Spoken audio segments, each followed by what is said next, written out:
Meunière হেসেলে সবাইকে স্বাগত। আজ শেখাবো একটা প্লাম কেক। আমি তো বলবো মোস্ট হেলদি প্লাম কেক। না আছে চিনি, না আছে ময়দা, কোনো এগ নেই, এমনকি ওভেনও লাগবে না। চলো শুরু করা যাক। ঠিক এই সাইজের একটা কমলা রস বার করে নিয়ে সমস্ত ড্রাই ফ্রুটস আমি আগেই ভিজিয়ে রেখেছি 7 থেকে 8 ঘন্টা আগে। আরও একটা কমলা লাগবে, পুরো কমলাটার জুস বার করে নেব। আজ মুনিয়ার হেসেলে যারা নতুন আসলে ভালো লাগলে সবাইকে অনুরোধ রাখবো সাবস্ক্রাইব করে নিও।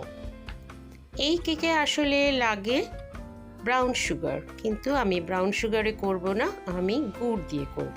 এটা পাটালি গুড়। গ্রেটার দিয়ে ঘষে এটাকে ধুলোর মতন করে নেব। আমি একটা বাটি দিয়ে সমস্ত মাপ নেব। আমি ঠিক এই বোলটা নিলাম, আমি এই এক বোল গুড় নিয়ে নিলাম।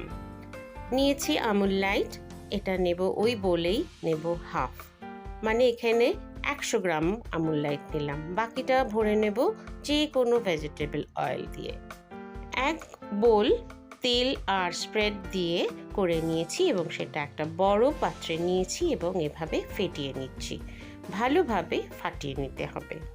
এরকম ফেটানো হয়ে গেলেই ওর মধ্যে দিয়ে দেব আমাদের গুড়।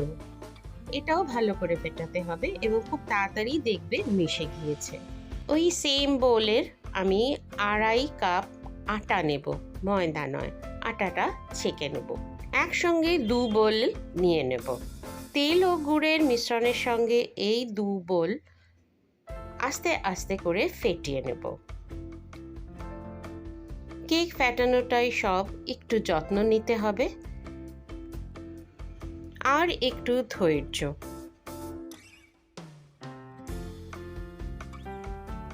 দেখো মোটামুটি মিশে গেছে 2 বোল।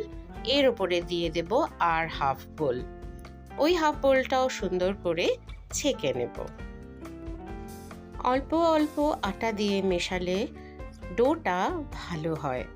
একসঙ্গে সমস্তটা দিয়ে দিলে একটু দলা পাকিয়ে যাবার ভয় থাকে।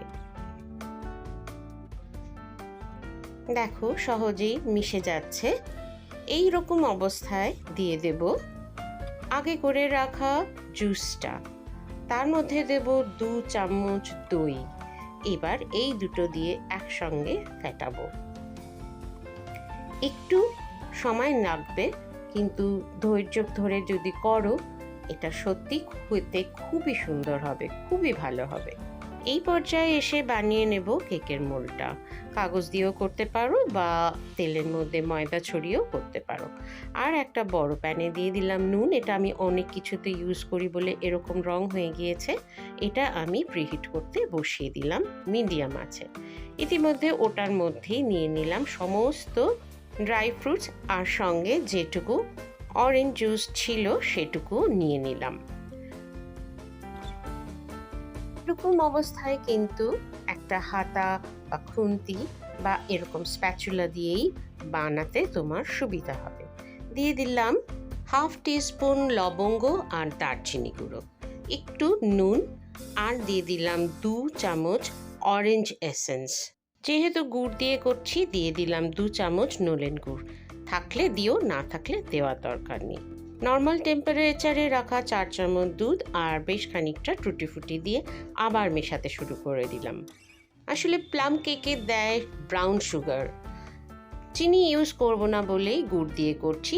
এর কারণে হয়তো রঙের একটু তফাৎ হতে পারে, আর কিছুই নয়, খেতে অসাধারণ হবে। সব কিছুই আস্তে আস্তে মেশালে, অল্প অল্প করে মেশালে ব্যাটার অনেক ভালো হয়, আগেও বলেছি। আমি মোট 3/4 বোল দুধ দিলাম নর্মাল টেম্পারেচারে, রুম টেম্পারেচারে। দেখো বেশ ক্রিমি হয়ে এসছে। এই অবস্থায় দিয়ে দেব হাফ স্পুন কুকিং সোডা আর 1.5 স্পুন বেকিং পাউডার। তার উপরে দিয়ে দেব 2 চামচ ভিনিগার। এই জিনিসটা তোমরা ইনো দিয়েও করতে পারো। অন্য কোনো এপিসোডে দেখিয়ে দেব ইনো দিয়ে কিভাবে কেক হয়। তো এবার একটু হাত চালিয়ে তাড়াতাড়ি করে সমস্তটা মিশিয়ে নিতে হবে, একদম সময় নষ্ট করা যাবে না। তৈরি করা প্যানের ওপরেই দিয়ে দিতে হবে সমস্ত ব্যাটারটা এইরকম হবে। একটু যদি নরম হয় অসুবিধা নেই। ঠিক এইভাবে সমান করে নিও এবং শেষে একটু ট্যাপ করে নিতে ভুলো না, হাওয়াটা ভেতরে থাকলে বেরিয়ে যাবে। এবং প্রিহিট করা আমাদের প্যানটার মধ্যে সঙ্গে সঙ্গে বসিয়েও দিতে হবে। ওপর থেকে কিছুটা গার্নিশ করে দিলাম, ইচ্ছা মতন, তোমার ইচ্ছা হলে দিও, নইলে না দিলেও চলে। তবে কেক তো দেখতে ভালো হলে খেতেও ভালো লাগে। প্যান আমাদের যথেষ্ট গরম হয়ে গেছে, ওপর থেকে বসিয়ে দিলাম এবং ঢাকা দিয়ে দেখতে হবে যেন এর ভেতর থেকে গরমটা না বেরিয়ে আসে। 40-45 মিনিট পর ফিরে এসে দেখলাম যে বেশ ভালোই বেক হয়েছে এবং বেশ উঁচু হয়েছে। পিক দিয়ে দেখতে পেলাম যে না, কোনো রকমভাবে কিছু গায়ে লাগছে না, বেশ তেলতেলে, তার মানে কেক আমাদের হয়ে গেছে। আর একটু রেখে তবে নামিয়ে নিয়ে ব্যাস, মোল্ড আর পেপার সরিয়ে নাও, সুন্দর করে কেটে সবাইকে পরিবেশন করো।